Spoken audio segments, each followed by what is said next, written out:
Let's improve English. Why should I watch this video? If you're wondering, then let me explain this to you in simple lines why you should watch this video instead of giving a long introduction, probably boring. You should watch this video because you'll learn useful phrases and words in daily life sentences. You'll practice well by trying to translate the sentences that I mention in Hindi. You'll learn how to say certain things in multiple ways. You'll have a great listening practice as you watch the video.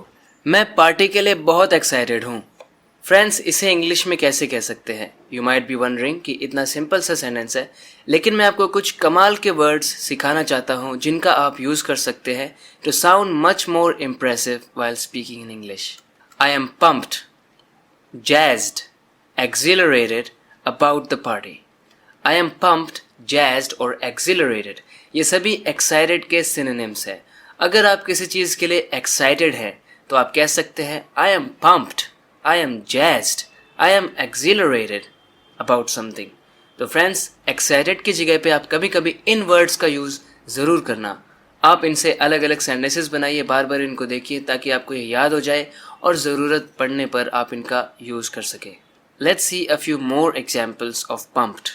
She never gets pumped about parties. She never gets pumped about parties. मतलब parties के लिए वो कभी भी उत्सुक नहीं होती है, एक्साइटेड नहीं होती है, उत्तेजित नहीं होती है. You gotta get pumped. You gotta get pumped. मतलब आपको तो एक्साइटेड होना चाहिए. You gotta get pumped. मैं तुम्हें एक दिल को छू लेने वाली कहानी सुनाता हूँ. I'll tell you a heartwarming story. Heartwarming. If something is heartwarming, it's heart-touching. It kind of touches your heart. You like it very much. मैंने उसे एक दिल छू लेने वाला किस्सा सुनाया. I told him a heartwarming tale. You might be wondering कि सुनाने को इंग्लिश में नरेट कहते हैं. Of course आप उस वर्ड का भी यूज़ कर सकते हैं, मगर मोस्ट कॉमनली ऐसे ही कहते हैं, सिर्फ टेल का यूज़ कर देते हैं.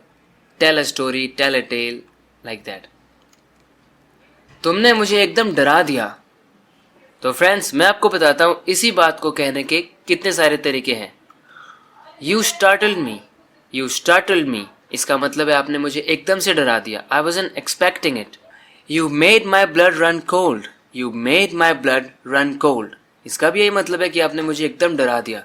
जैसे हिंदी में भी हम कई तरीकों से कह सकते हैं इस बात को कि मेरी तो जानें निकाल दी थी आपने, मुझे तो एकदम डरा ही दिया था, मैं तो एकदम हिल ही गया था.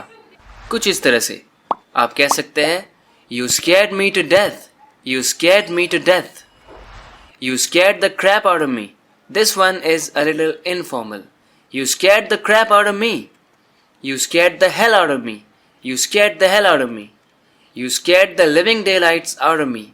Living is in brackets. It means you can avoid it, you can keep it. You scared the daylights out of me, or you scared the living daylights out of me. All these sentences mean the same thing. You scared me. You startled me.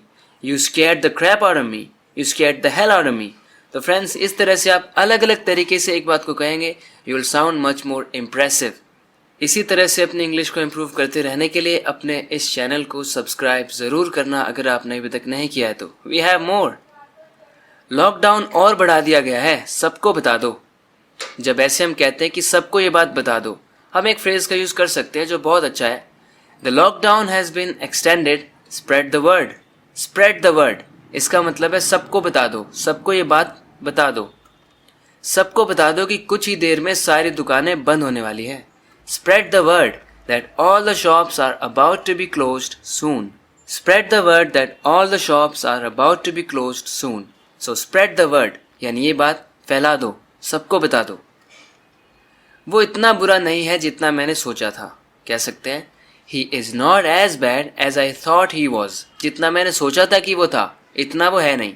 He is not as bad as I thought he was.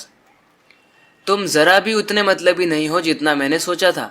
You are not nearly as selfish as I thought you were. मतलब बिल्कुल भी ज़रा भी selfish नहीं हो जैसे कि मैंने सोचा था. काश सब कुछ पहले जैसा हो पाता. यानी सब कुछ पहले जैसा तो हो नहीं सकता है, लेकिन मैं ऐसा कह रहा हूँ काश हो पाता. कह सकते हैं I wish everything could be like it was before. I wish everything could be like it was before. जैसा पहले था वैसा ही हो पाता. As it was before. काश कोई मुझसे प्यार करता. कह सकते हैं I wish someone loved me. तो फ्रेंड्स इमेजिनरी सिचुएशन है, ऐसा ट्रू नहीं है, इसलिए हम उसे दिखाने के लिए पास्ट टेंस का यूज़ करते हैं। आई विश का यूज़ करके हम किस तरीके से अलग अलग बातें कर सकते हैं, बहुत तरह के सेंटेंसेस बना सकते हैं, ये मैंने एक वीडियो में बहुत अच्छे से डिटेल में समझाया था। अगर आप उस वीडियो को एक बार देख लें तो आपको कभी कन्फ्यूजन नहीं होगा आई विश को लेके। तो फ्रेंड्स उस वीडियो का लिंक आपको यहीं पर आई बटन में मिल जाएगा, उसे आप देख सकते हैं इसके कन्फ्यूजन को बहुत क्लियर करने के लिए। मैं राधा की मदद करना चाहता था लेकिन मुझसे पहले अंकित नंबर ले गया, मतलब अंकित ने मुझे इस काम में हरा दिया, पहले उसने कर दिया ये काम। तो फ्रेंड्स जब इस तरह की कोई बात हमें कहनी हो, बहुत एक कॉमनली यूज़ होने वाला एक फ्रेज है जिसका लोग इंग्लिश में यूज़ करते हैं, I wanted to help Radha but Ankit beat me to it, but he beat me to it, मतलब उसने मुझसे पहले कर दिया, वो पहले नंबर ले गया, उसने कोई काम मुझसे पहले कर दिया, so he beat me to something, Ankit beat me to it. इसका मतलब इस सेंस में भी हो सकता है कि कोई किसी और से कहीं पर पहले पहुंच जाए। तुम मुझसे पहले स्टेशन नहीं पहुंच सकते, इंग्लिश में कह सकते हैं you can't beat me to the station, you can't beat me to the station, मतलब स्टेशन तो पहले मैं ही पहुंचूंगा। So beat somebody to something, मतलब कोई काम किसी से पहले कर लेना। Beat somebody to a place, मतलब किसी जगह पर किसी से पहले पहुंच जाना। I think you have got the concept. You have understood how you can use this phrase, beat somebody to something. तुम्हें तो बहुत खुशी मिल रही होगी मुझे ऐसी हालत में देख के। It must bring you great joy to see me in such a condition. It must bring you great joy, यानी तुम्हें तो बड़ी खुशी मिल रही होगी। You might be having fun. You might be enjoying yourself. You might be happy. You might be on cloud 9 that I am in such a situation. It must bring you great joy to see me in such a condition. Bring somebody great joy, मतलब किसी को बहुत खुशी मिलना। आपने मुझे बहुत खुशी दी है, कह सकते हैं You have brought me great joy. You have brought me great joy. So friends, you will bring me great joy if you subscribe to this channel if you haven't already, and also share this video among the people who might be interested in this video. Thank you very much for watching this video lesson. We're gonna talk in the next one. Till then, take care and bye-bye.